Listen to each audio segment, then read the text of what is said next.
'90s for me and so many Canadian rock lovers. 4 of our country's biggest rock bands are teaming up to bring Canadians the ultimate summer rock tour. Here to tell us more is the lead singer of Moist, David Usher. Big Rex, the leading man, Ian Thornley. Welcome to you both. David, let's start with you. You're hitting the road all together. So in addition to you guys, there's going to be the Tea Party and Headstones. That's 4 big bands on the road together. Okay, when we think about rock star life, we think about parties and all-nighters. What does the rock life look like for you today? It's a little bit different with 2 kids. They don't party with us as hard as... No, it's very different now.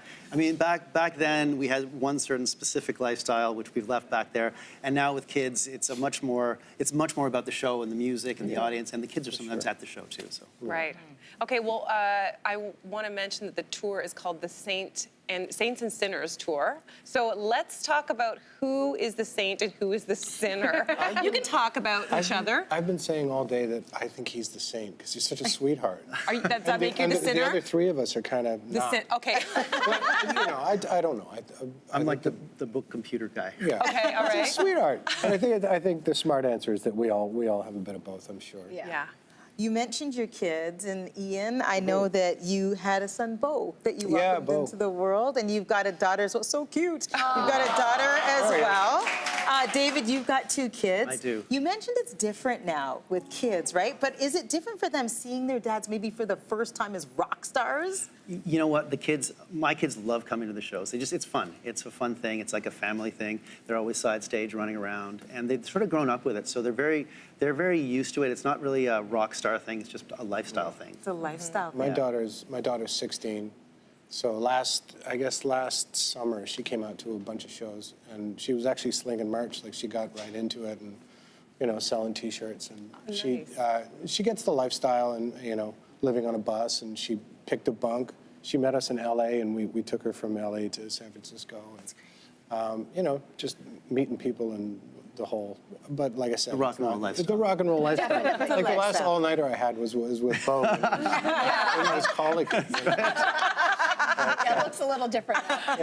You both lived through what is called, really been called the digital disruption. It's where music, especially the industry, saw the rise of online streaming when once it did not exist, and we had old school records, cassettes, DVDs, whatever.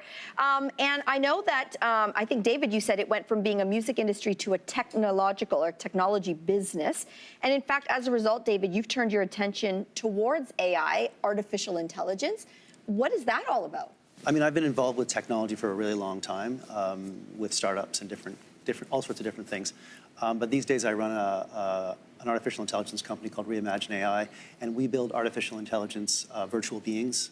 Right now, one of our beings is at the Canada Science Technology Museum. These are interactive things that can talk to you about pretty much anything.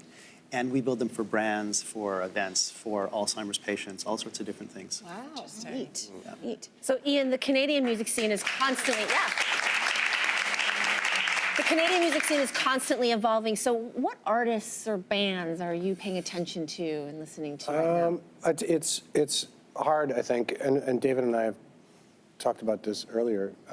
It's hard to have new bands come on your radar when you do this for a living. Like, my head's always buried in my own music.